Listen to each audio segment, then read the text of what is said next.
Welcome back, baseball family. As Brig mentioned earlier, we are actually talking about the San Francisco Giants and their Mount Rushmore nominees.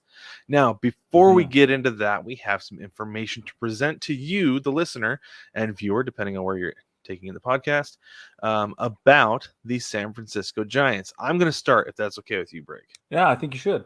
Okay, I like to find out where the team names came from. I think that most of the time they're really interesting. So I thought that I would go with that. So the San Francisco Giants, as we know, started out in New York as the New York Gothams. But after a rousing victory in 1885, the team's manager referred to his players as my Giants. The team quickly changed from Gothams to the Giants and kept the name when they moved out to San Francisco from New York in 1957. Whoa. I think it's funny that all it takes is somebody saying something that early on in the team's history to change it over, right? The Gothams? Yeah, the New York Gothams. That is a real thing. Whoa. And Crazy. then one little riff off. That's crazy. I love that. Yeah. That's awesome. And that's according to teamnameorigin.com. Brig, why don't you give us a breakdown of the history of the Gothams and the Giants? I shall, sir. They have an official record. Well, first of all, they have been around forever. Forever. Yes. 139 seasons. They've been playing professional baseball as a franchise, as an organization, since 1883. It's insanity. I love it. I love that about them. Okay. Mm-hmm. Record in that almost 140 years. Okay. The record is 11,301 to 9,773 games. That puts them at a 536 win-loss percentage. They have had 27 playoff appearances, 23 pennants, 8 world championships. They have retired 10 of their organic team numbers, 11 if you include Jackie Robinson, which we do. They also have 4 retired names, one of which is a player, one's a manager, 2 are broadcasters. Those names are, I am not going to tell you, because what if Brad and I pick one of them? Ha! What do you think about that? Almost blew it, and I didn't. Okay, Brad. So real quick, something that's interesting. So on Baseball Together, I wish we had this on Baseball Together. On baseballreference.com, they have a breakdown of when they won their World Series. And the San Francisco Giants won all 3 of their World Series that they own last decade. Yeah. That's crazy to think about. Yes, the Giants in New York won 5. Yeah. But that's insane to me. Somebody who, like, my dad grew up a Giants fan because his dad's from the Bay Area, so that's who he grew up watching before the Mariners became a thing.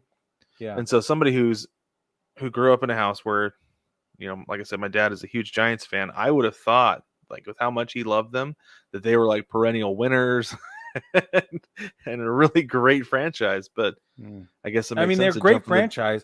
Great franchise, rich history, but lots of pennants, but 8 world championships, and they only have won 3 since 1957. Yeah, it's interesting because you're right; they are storied, and people love them. They're very popular, even like outside of San Francisco. You find a lot of Giants fans all over the place. That's right. So Brad and I, for those of you who might be new to the show, we go through and we suggest to you and to one another whom we believe you cannot tell the story of the franchise without. There are 4 names that cannot be left off the history books. We kind of fight over it a little bit sometimes, but more often than not, what's interesting is that we overlap. Brad and I do not share details of our discovery process or our research methods before we go into this. And I don't know who he's picked. He doesn't know whom I've picked. And we are going to get into it now. We have overlapped every single time at least once leading up to this. So that's not a jinx moment, but it might be. We'll see what happens. We say it every time. We still overlap. I know. I don't think it's going to jinx anything. And I'm certain we're going to overlap on at least one. Yeah. Tonight. Yeah. So, all right, Brad, why don't you go first? Give me your first player that you think belongs on their Mount Rushmore. Okay, I'm just going to get this out of the way. This is a controversial player, and I think me saying that, you know exactly who it is. No!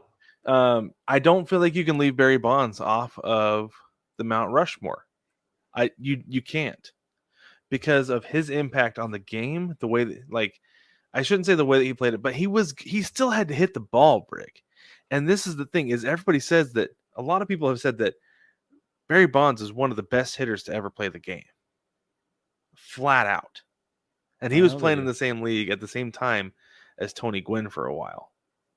Yeah, that's a fact. So the reason he was such a good hitter is because his eyes were so good, he could let the ball travel deeper, and his hands are so quick that he could still get around on it. Yeah. You know, that somebody who's that great of a hitter, and yes, I understand. I'm well aware of the accusations of steroids and all the evidence that points to it as well. I am well aware, and I have my disdain for steroids as well. But a guy who was feared so much in his career that even in Pittsburgh at 27 years old, he led the league in intentional walks with 32. Yep. For the next 1, 2, 3, 4, 5, 6, 7 years, he led the league in intentional walks.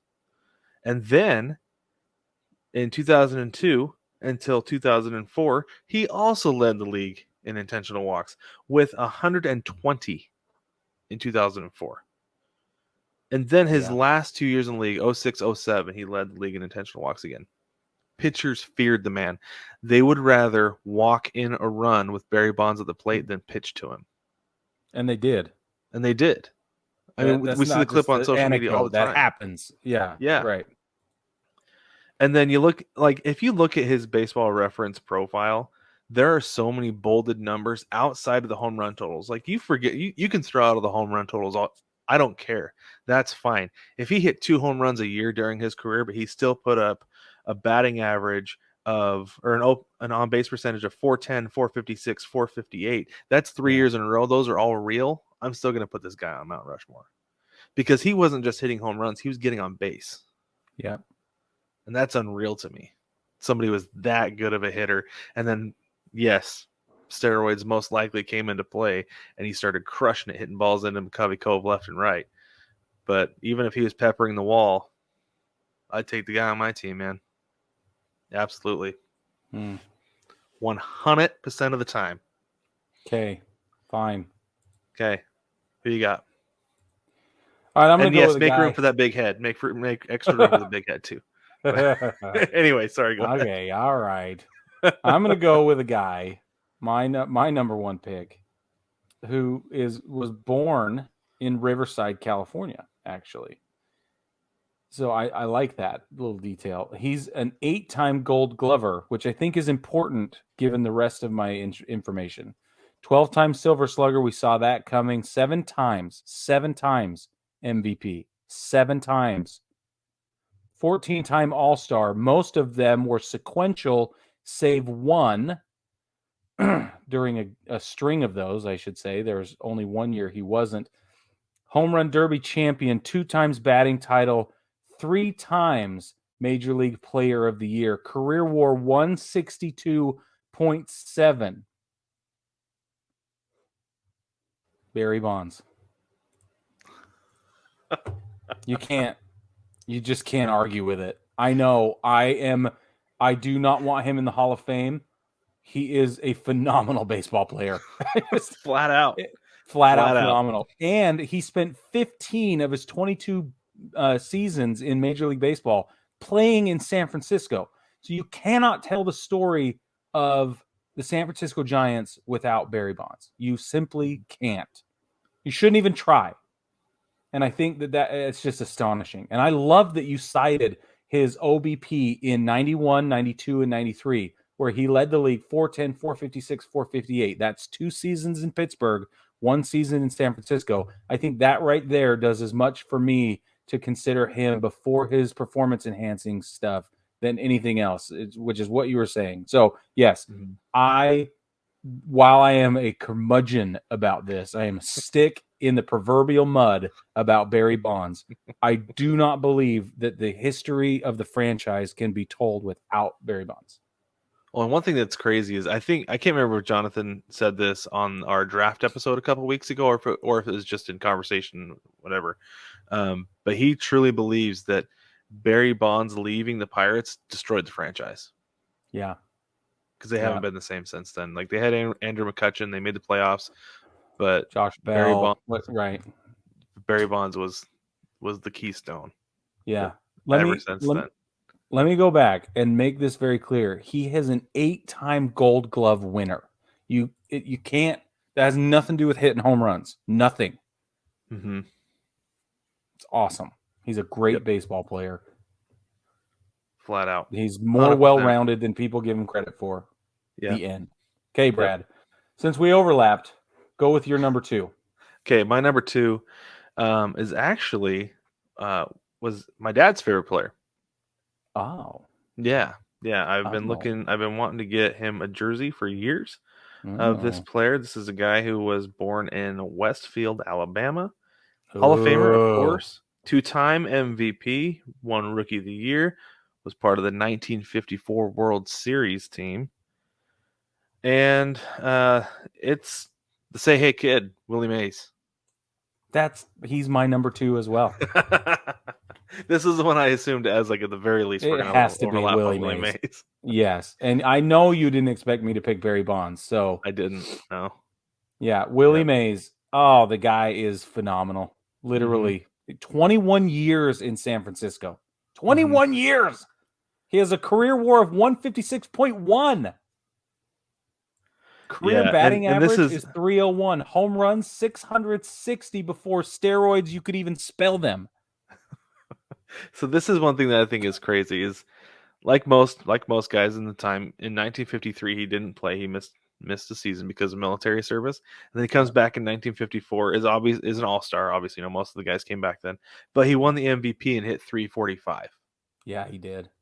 That's legit. I don't care who you are. That is legit. And hit 41 home runs. Yeah. So, I don't know. I feel like Willie Mays is one of those guys. It's like, I don't feel like we have to justify him. If you say the name, most people I feel like are going to agree that he goes up on Mount Rushmore.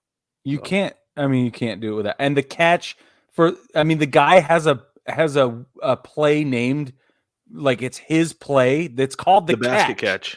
Yeah. It's the most famous catch in the outfield like of all time. So if you haven't seen the catch, you have to go see the video of Willie Mays makes the catch. Mm-hmm.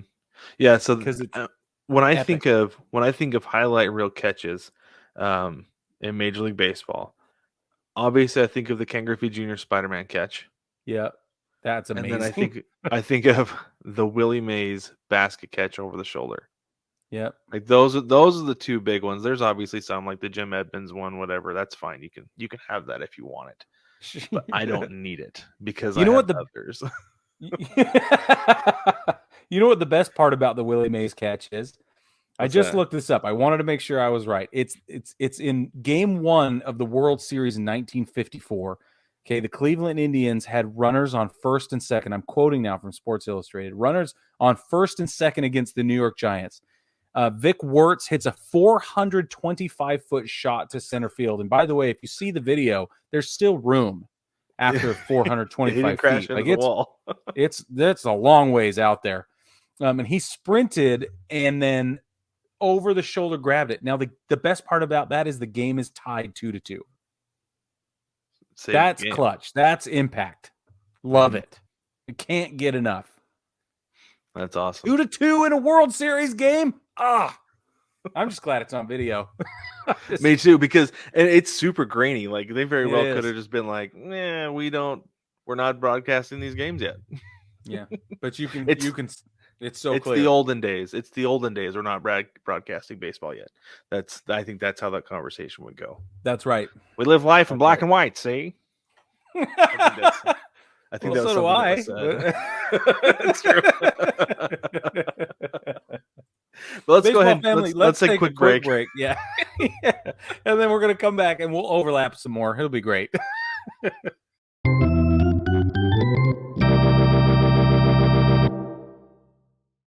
Welcome back, baseball family. We are discussing the San Francisco Giants, and we're very excited about it. Brad has invited me to broadcast my number 3 pick first, and I had told him no, but he wouldn't stand for it. So I'm going to go now, and I'm going to tell you about this guy that I think this might be a controversial pick as well, actually, but I don't care because I get to do whatever I want. I'm going to talk about I'm going to talk about a guy who has won the MVP. He's a 7-time All-Star, and he has been part of all 3 World Series championships that they have had since moving to San Francisco. He has a career WAR of 44.9. There are projections for his 2022 season, which we will not see very likely. 12 years in the season in the league. He opted out during the 2020 season. I'm talking about Buster Posey. Mm-hmm. He won Rookie of the Year. That's a huge deal, by the way, in case you're new to baseball or sports at all. He turned 35 today, by the way. That's today? Today's the day. March 27th. Baseball Reference says specifically on his profile, look at that. It says happy birthday. It really does. That's awesome. He is a Gold Glove. He's got a batting title. He's a 5-time Silver Slugger. The guy's just amazing. I mean, he's a great ball player. And he's an enormous part of the success that they've had. I mean, like we talked about, they've only won 3 world championships since 1957. He's been there for all of them. And not just there, but integral to all of them. So I don't think you can talk about them without Buster Posey. Now, I love me some Buster Posey. I think we've established this on the show. Sure. And he was like right away, I was like, number 1, Willie Mays. Mm-hmm. Number 2, Buster Posey. But I'm going to say he ended up Brig as my runner-up. Whoa. Yeah. Because there were a couple guys who I was kind of teetering with, and I was like, the only way I can get them both in is if I take out Buster Posey. I think if he had a longer career, because he did retire after the 2021 season. Yeah, he did. Yeah, I think if he had played for 3 more years and we had this conversation in 4, then I think at that point he would be a no-brainer. Absolutely. Okay. But you can't fault a guy for going out on his own terms. And on top. And I mean, I still winning can't his team last year. That's right. I can't more games than anybody last year. I just love it. And and last year he was an all-star. He won a Silver Slugger. The guy played 113 games, and he went, you know what? I'm done. Batting average 304. That's great for your. That's a good one to end on. Your age 34 season. Your last season in the league, you ended on a 304 batting average. Yeah, his lifetime batting average is 302. It's fantastic. Mm-hmm. The guy is just a killer ball player. 100%. Absolutely. I wonder if maybe that was something he took into consideration.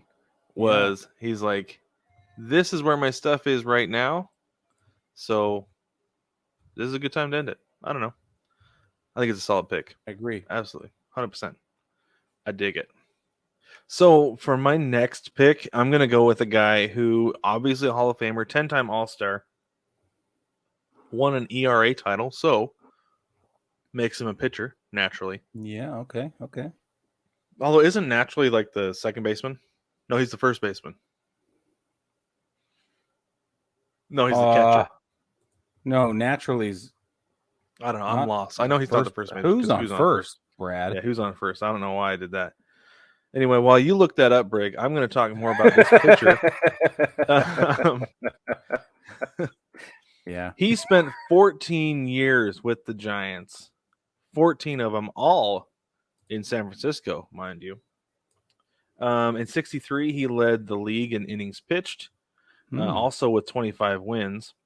And that same year, he faced 1,270 batters, and that was good enough for the most in major leagues or the National League. This guy is Juan Marichal. Oh, yeah. That's a name that, to me, anytime anybody talks about the Giants, it's like, well, you can't forget Juan Marichal. He's a name that comes up every single time.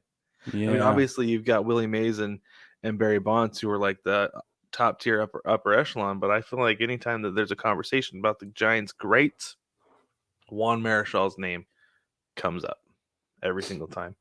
And Interesting. a guy who, like, he doesn't have a whole lot of the accolades, right? Like he doesn't have a Cy Young, but he's a 10-time All-Star. He was the All-Star Game MVP. But like this is one thing that's really interesting to me is that if you look when you're looking at his Baseball Reference stat sheet, Mm-hmm. anytime there's something that's bolded, it means that they led the league in that specific statistic. For that year. And it's peppered with For bolded sure. numbers. Like complete games, he led the league in 64 and again in 68. He led the league with shutouts in 65 and again in 69. Led the league with the ERA title and out of a 2.10 in 69. And it's not just that he had like one great year and then it cut off. It's that the first time that he led the league in innings pitched was in 63, but then he continued to pitch on. Like his career ended in 75 and he was with the Giants until 73. Mm-hmm. That he continued to be great. And I mean, sustained success is a big deal to me because it's so hard to do. Not just I in agree. professional sports, but in professional baseball, especially to me. And as a pitcher, like that's a really big deal. Yeah. So I got to put 100%. Juan Marichal on my Mount Rushmore. Nice. Thanks. Who else you got for us, that's Brig? a good one. How many do I have left? 2 slots, right? One, No, I have because you did one and a runner-up. That's right. Mays, Bonds, Posey, And then you got Buster. one more. Okay. So I have a couple that are that I was toying between. Therefore, I have a runner-up. But I'm going to give you my number one first, and then I'll deal you my runner-up. Okay. Okay. The last guy I think belongs on the Mount Rushmore for the San Francisco Giants. Never played in San Francisco. Played for the New York Giants the whole time, and the whole time consists of 22 seasons in the same franchise. I love that. I'm all about that kind of stuff, and that happened a lot back in the years between 1926 and 1947 when this guy was on the roster. He was an all-star 12 times, all of them consecutive, every one of them, from his age 25 season in 1934 all the way to his age 35 season in 1944. This guy was in all-star games. As part of the 1933 World Series, he's in the Hall of Fame. He played right field and third base. I have Mel Ott. I was going to ask if I could guess, but I was clearing my throat, so I didn't. Oh. Yeah, Mel Ott. That's a solid pick. Thank you. Dig this. Ready? Career WAR 110.9. Okay. Career batting average at 304. OBP 414. Slugging 533. OPS 947. The guy is just a machine. Mm-hmm. And talk about a stat page that is littered with bolded numbers. This is exactly what you have here. Even to the point of leading the league in games one year in 1932, led with 154 of them. But he led the league in OBPs, led the league in base on balls. He's led the league in RBIs. He led the league in home runs in 1932, 34, 36, 37, 38, and 42. He led the leagues in home runs every one of those years. And that's incredible if you're talking about the 30s. We all know what happened in the 30s. So, long story short, dude's amazing. Cannot tell the story of the franchise without him, and partially in order to not forget the past. Yeah, it is important to remember the New York Giants. Like that's one thing that I think happens sometimes is that when teams relocate, that sometimes that previous location is forgotten. Like I think that the one big example of that to me, and it really bugs me, is Oklahoma City Thunder. Is they act like they're an expansion team, at least from what I've seen. They discount the Seattle Supersonics history, and it really bugs me and rubs me the wrong way. And I don't know if it's because the Seattle Supersonics, like the name is stuck in Seattle, right? Yeah. Like that maybe they can't do that, but they act like it's always been them, you know? Yeah. Yeah. That's And that's interesting. one thing that there's a lot of things about that franchise that rubs me the wrong way, and that's one of them. And I love that the San Francisco Giants, there's a continuation from the New York Giants. That Yeah, there Mel is. Ott feels as much like a Giant as Willie Mays and Barry Bonds and Buster Posey do. Yeah. So Yeah. I think that's It's cool. fantastic. And I love the history. Love it. So, Mhm. yeah, 140 seasons, 139 seasons. It's like there's a huge history. Yeah. I mean, There so is. for instance, let me just give you another instant. No, because you have another name. Gosh dang it. No, Okay. go ahead. Go ahead. You're good. Go ahead. Well, what if you pick this person? I don't think I will. Are you sure? Yep. If I do, then Okay. it's a perfect segue. Go ahead. Okay. So another pitcher. Is your guy a pitcher? Nope. Okay, perfect. Hall of Fame pitcher, career WAR 106.5, played for the New York Giants for 17 seasons. Christy Mathewson, right? Mm-hmm. Like Christy Mathewson's literally phenomenal. His career ERA is 2.13. He's got one of the best pitchers in all of history of baseball. Mm-hmm. And he is part of this franchise, right? Yeah. Yeah. So Yeah. I love just that love stuff. like that. Love it. Okay, go ahead. Yeah. Okay. My last guy was born in Mobile, Alabama. He's a Hall of Famer. He won the Rookie of the Year, an MVP, 6-time All-Star. But this is the big thing is I think that you can't not have the guy. I mean, I know you've got a landmark named after him. I guess I should say a watermark named after him. Yes. But you gotta have Willie McCovey. Yes, he's my runner-up. You see? I love it. That's awesome. Oh, I was Because gonna say, I love it. Okay, go McCovey ahead. Cove is such a big deal. Yeah. And the fact they named it after Willie McCovey, I love every stinking bit of it. I do Like too. every last little bit of it. Every single splashdown. I look forward. I don't know why I look forward to them hearing them say McCovey Cove. I do too. It's not like I was alive when he was playing. I mean, his last year was in 1980. I think it's the baseball history nerd in me. It's like, yes, Willie McCovey every time. His legacy lives on, with the splashdown. That's exactly right. That they didn't change the name to Bonds Cove because they very well easily could have, Yeah. But well, anyway, you know what's actually called? It's I looked it up. It's like China's Den or something like that. China Bay. Yeah. China Bay. Yeah. Yeah. I looked it up today because I wanted to make sure that wasn't like the official name. Me too. Yeah, I did the same thing. But anyway, we're both such nerds. I know. I love it.